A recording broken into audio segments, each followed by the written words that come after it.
This is right, Arab.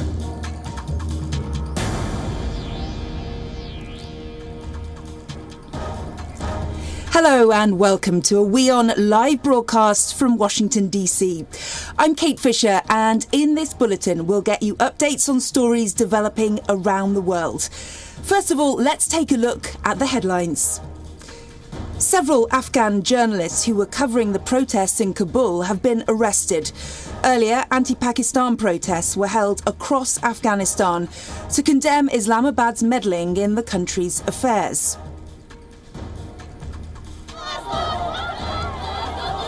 Speaking to WION, former Iranian President Mahmoud Ahmadinejad says that the Pakistani army officers who had entered Panjshir and Islamabad must face consequences for their actions.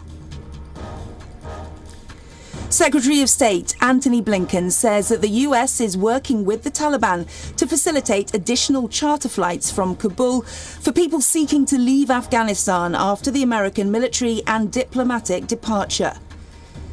In a grim warning, the WHO says that 90% of health facilities across Afghanistan risk closure as early as this week because of a lack of foreign funding. 6 Palestinians escaped from an Israeli prison through a tunnel dug beneath a sink, triggering a massive manhunt for the group that includes a prominent ex-militant.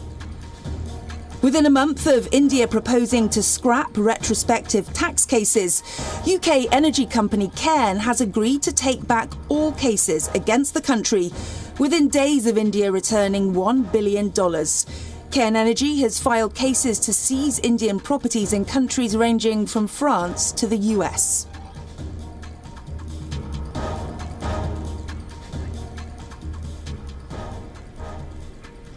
Anti-Pakistan protests erupted in Kabul. People shouted slogans and raised signs asking Pakistan not to meddle in the affairs of their country. Local media showed hundreds of people on the streets of the Afghan capital chanting anti-Pakistan slogans, and the rallies turned violent as the Taliban resorted to firing shots in the air to disperse the crowds.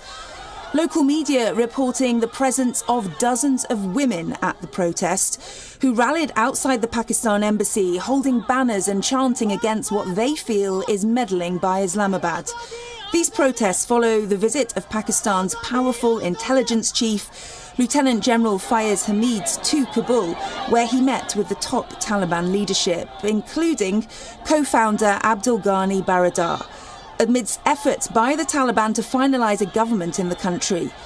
The national resistance based in Panjshir has accused Pakistan of providing military and financial aid to the Taliban. This is one of several protests that broke out across Afghanistan in recent days. There have also been rallies supporting the National Resistance Forces of Afghanistan's northern Panjshir province.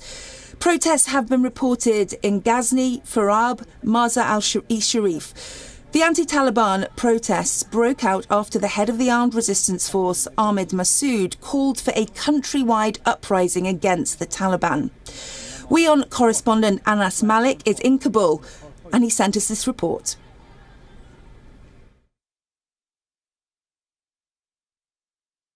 A day after Taliban overran the province of Panjshir, protests like these have broken out in the capital city of Kabul. The protesters have been demanding freedom. They've been chanting anti-Taliban slogans, anti-Pakistan slogans, and they've been chanting pro-resistance slogans as well. They've been chanting Allahu Akbar, that means God is great, and they are demanding freedom.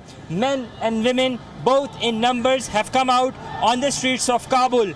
They were arrested as well. We earlier saw Taliban resorting to use of heavy aerial fire to disperse these protesters. Anas Malik in Kabul, Afghanistan for WION World is One. Well, the US Secretary of State has said that the Taliban has reiterated a pledge to allow Afghans to freely depart the country. Mr. Blinken said that the State Department is working with the Taliban to facilitate additional charter flights from Kabul for people seeking to leave Afghanistan. He was speaking at a joint news conference with Qatar's top diplomats and defence officials. He said that the US has been in contact with the Taliban to work out arrangements for the charter flights from the Afghan capital. We've also been engaging with the Taliban on this topic, including in recent hours. They've said that they will let people with travel documents freely depart. We will hold them to that. Qatar has said that the Kabul airport would reopen soon, opening an important corridor for Afghans seeking to leave. US Secretary of State Antony Blinken and US Defense Secretary Lloyd Austin are in Doha for a visit after Qatar assisted the American evacuation. The US officials were met by the Qatari Foreign Minister and Defense Minister. Qatar was the transit point for thousands of people evacuated from Afghanistan in the final weeks of the US troop withdrawal. On Monday, the US facilitated the evacuation of 4 Americans by land from Afghanistan, the first departures arranged by Washington since the military pullout. Non-governmental organisations estimate that around 600 to 1,300 people are stuck at the airport in Mazar-e-Sharif.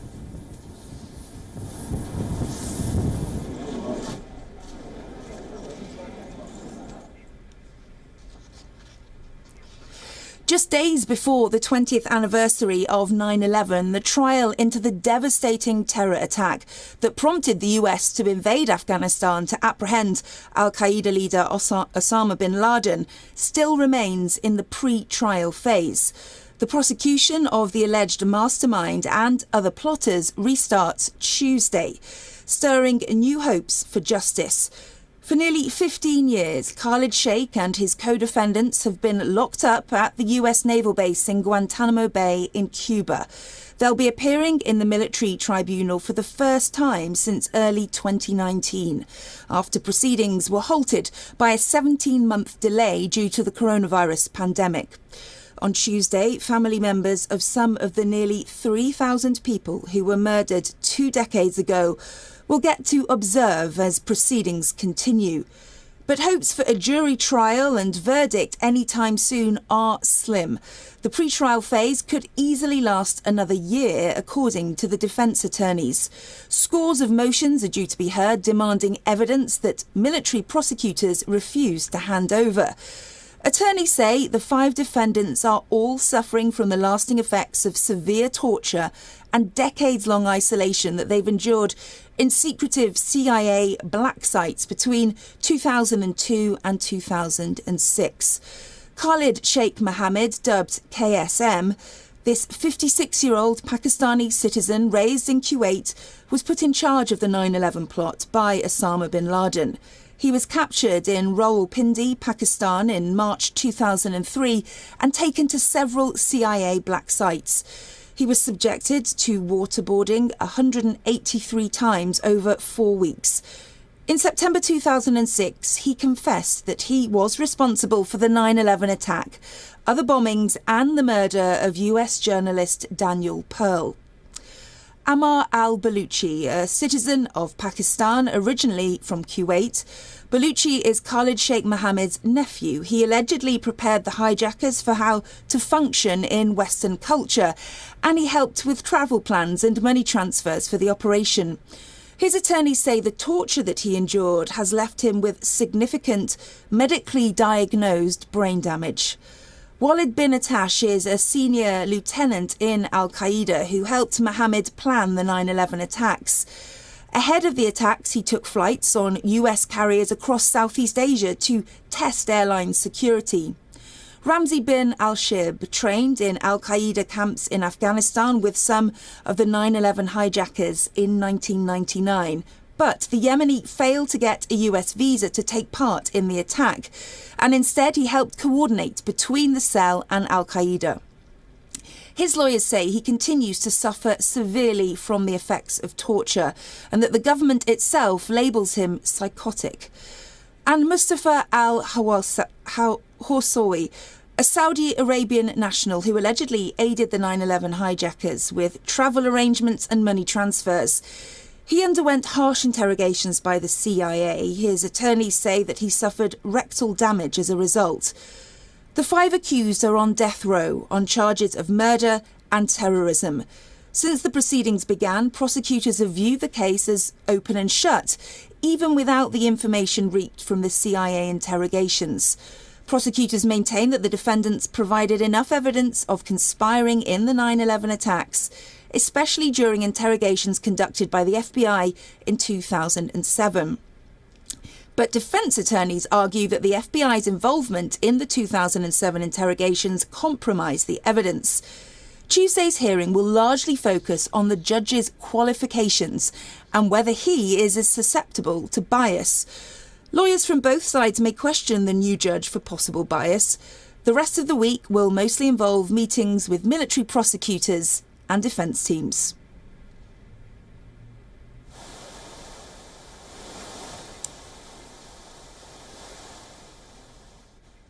Millions of jobless Americans have lost their unemployment benefits.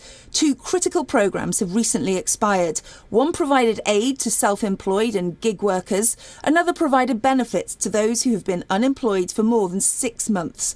The $300 weekly supplemental unemployment benefit has also run out. Only a handful of economic support programs are left to help those who've been financially hit due to the COVID-19 pandemic. It's been estimated that 8.9 million Americans will lose all or some of the benefits. The White House has encouraged states to keep paying $300 weekly benefits by using money from the stimulus bill, but no state has opted to do so. In fact, many opted out of the program early on after businesses struggled to find enough people to hire. The $650 billion budget had helped millions of Americans who lost their jobs to pay bills and put food on the table. The US economy is recovering, but with substantial gaps. The Labour Department has said that there are 5.7 million fewer jobs than before the pandemic. But on the other hand, the department's also estimated last month that there were 10 million job openings. Americans who are still struggling are likely to find social support programs at the state level and through the federal government. Last month, the White House approved 25% increases in food stamp assistance. Now that the federal eviction moratorium has expired, a dozen US states, mostly controlled by Democrats, have extended their moratoriums. This includes California, New York, Washington, Illinois, and Minnesota.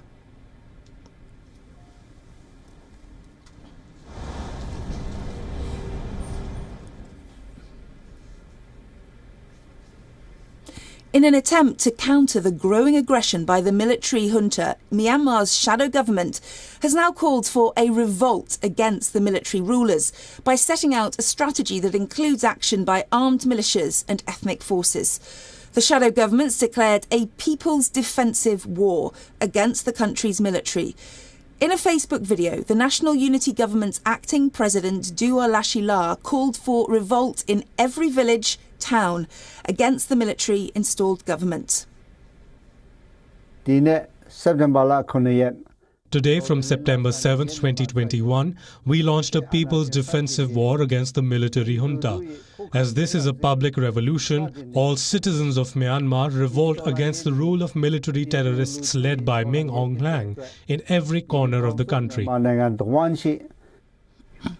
Dua Lashila has also declared a state of emergency in a bid to build up momentum for the uprising. Some opponents of the military rule, meanwhile, have formed armed groups under the banner of the People's Defence Forces by building alliances with ethnic militias that have long seen Myanmar's army as their enemy. Myanmar's been under political chaos since the 1st of February, when a junta-led military coup ousted the elected government from power. The coup ended a brief, decade-long experiment in democracy in the Southeast Asian nation. Over 1,000 people have been killed in several military crackdowns in the region since then. The growing atrocities have also unleashed a worsening humanitarian crisis in the region. Myanmar's military ruler last month took on the role of Prime Minister in a newly formed caretaker government and has pledged to hold new elections by 2023.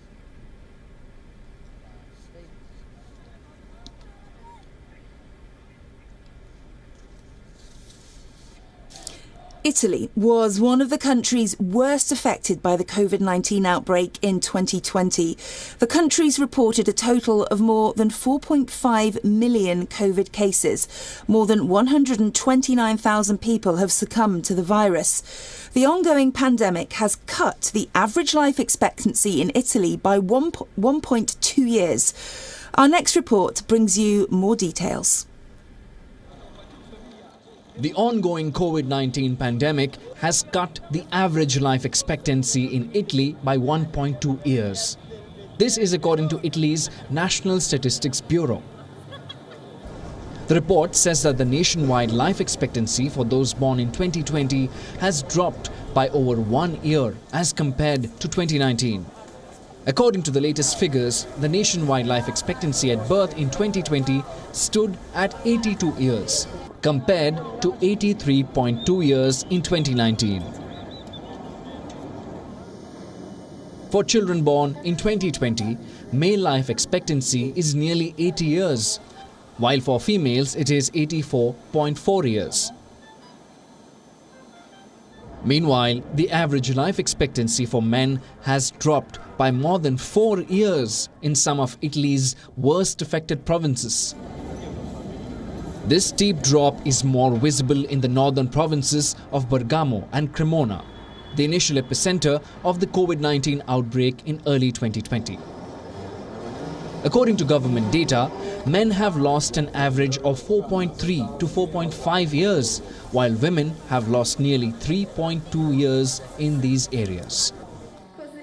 Italy has so far conducted a successful vaccination program with nearly 72% of the adult population fully inoculated till date. Bureau Report, WION World is One.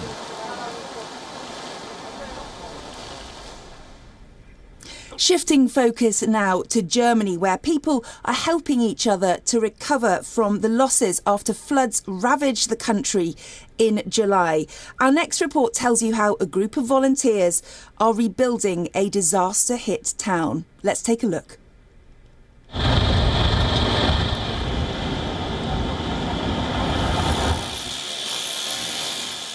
Sounds of drills have replaced the noise of children at this primary school in Germany's Ruhr Valley. The school building has been out of use since floods devastated the region. Students have been attending classes elsewhere. An army of unpaid volunteers have been working round the clock not only to repair the school building, but also the whole valley. I wanted to help from the beginning. I actually wanted to help. But I was in the exam season and simply had no time. But I said I would come as soon as it works for me.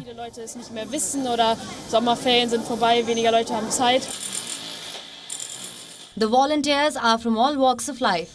Some are students and social workers, while others have travelled from different parts of the country to help with the clean-up work.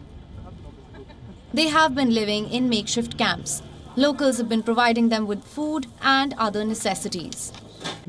It will probably take months until there is a real shop in the village. We think this is going to stay for still a long time, for weeks and months, and we are already thinking about how we are going to prepare it for the winter. So what motivates these volunteers? They say that the flood-hit areas have received little help from the government despite promises of an aid package. The public authorities should have organized more things. They are sitting in their chairs in their offices and couldn't manage to at least help the people who are affected to at least do the bureaucratic stuff.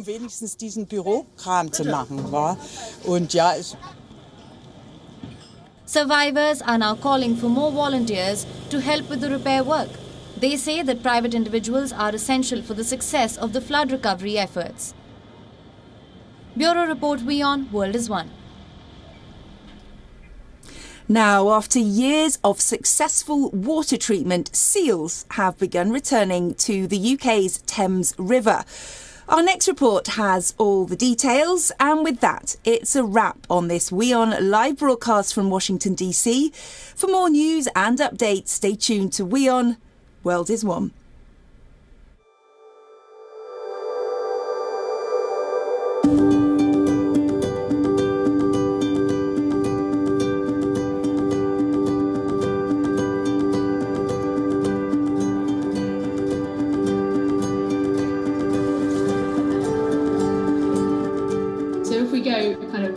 way back, there's been work to improve water quality in the Thames, basically. So that has allowed fish populations to improve, and there's the habitat available for these seals, like sandbanks and coastline, and so all of that has kind of meant that they've done well here in the Thames estuary.